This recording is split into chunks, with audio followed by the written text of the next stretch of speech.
وبه قال حدثنا إسحاق بن إبراهيم الحنظلي قال سمعت بعض أصحاب عبد الله قال ابن المبارک رحمۃ اللہ علیہ فرماتے ہیں نعم الرجل بقیۃ، بقیہ بن الولید اچھے آدمی تھے، لیکن کب؟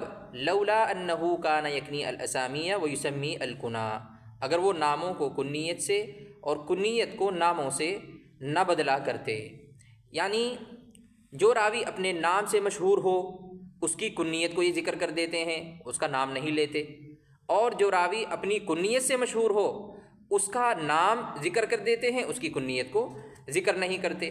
یہ بھی کیا ہے؟ یہ تدلیس کی ایک قسم ہے۔ اور حضرت ابن المبارک رحمۃ اللہ علیہ نے اس روایت میں بقیہ بن الولید کی جس تدلیس کا ذکر کیا ہے وہ تدلیس الشیوخ ہے۔ تدلیس کی کئی قسمیں ہیں، زیادہ مشہور قسمیں تین ہیں: تدلیس الاسناد، تدلیس الشیوخ اور تدلیس التسویہ۔ یہاں جس تدلیس کا ذکر ابن المبارک رحمۃ اللہ علیہ نے کیا ہے بقیہ بن الولید کے بارے میں کہ یہ تدلیس کرتے ہیں، اس کا نام وہ تدلیس ہے تدلیس شیوخ۔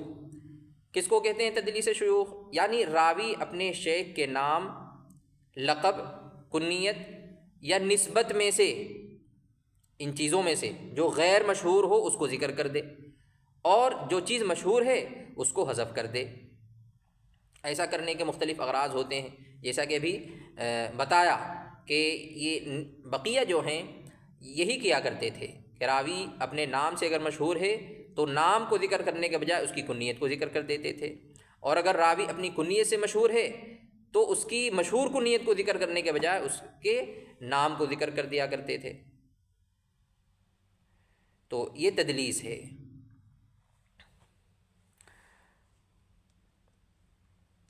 کان دہرا یحدثنا عن ابی سعید الوحاضی فنظرنا فاذا هو عبد القدوس، ایک زمانے تک وہ ہمیں ابو سعید وحاضی سے حدیثیں سناتے رہے، پھر جب ہم نے دیکھا یعنی غور کیا کہ وہ جو ہمیں حدیثیں سنا رہے ہیں، ہم نے جب غور کیا تو وہ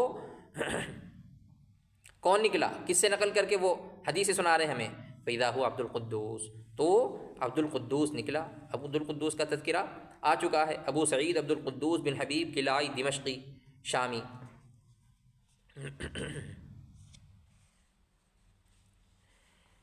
جی وبه قال حدثني احمد بن يوسف الازدي قال سمعت عبد الرزاق يقول، حضرت عبد الرزاق کہتے ہیں ما رأيت ابن المبارک يفصح بقوله كذاب، میں نے حضرت عبداللہ بن مبارک کو کبھی کسی شخص کے بارے میں یفصح بقوله كذاب صاف طور پر کذاب کہتے ہوئے نہیں سنا، الا لعبد القدوس، سوائے عبد القدوس کے، یہی جس کا بھی تذکرہ آیا عبد القدوس شامی۔ فإنی سمعته يقول له كذاب، پس میں نے ابن المبارک کو عبد القدوس کے بارے میں کذاب کہتے ہوئے سنا ہے۔